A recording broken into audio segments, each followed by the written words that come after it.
Hey bro, what's the difference between bourbon and scotch? I don't know, man. That's a crazy question. Right?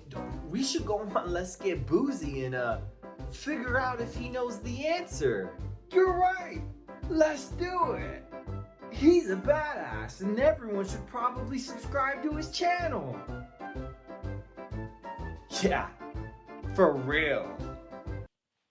What's the difference between bourbon and scotch? Today we're gonna find out.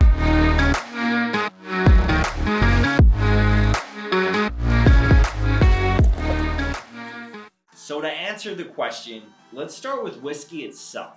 So whiskey is really just an umbrella term for any alcoholic drink that's made out of fermented grain mash. So any bourbon or scotch can be a whiskey, but not every whiskey can be a bourbon or scotch. So what makes a bourbon or a scotch?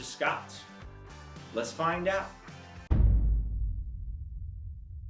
So bourbon, it's only made in the United States, usually Kentucky. And scotch, I'm sure you guys guessed it, it's only made in Scotland. So bourbon, it's mainly made out of a corn mash, and scotch is usually made out of a malted barley. So the aging process is also a little bit different. So for a whiskey to be called a bourbon, it does have to be aged in a new charred oak container. Has to be new, has to be charred. For scotch, just make sure you have an oak container, you're good to go.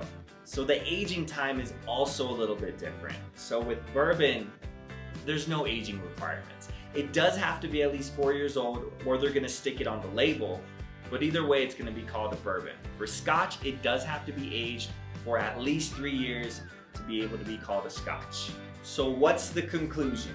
Bourbon, scotch, they're two different whiskeys. They both have distinct flavors and tastes and things that make them amazing. So get a bottle of both of them, and remember, stay boozy.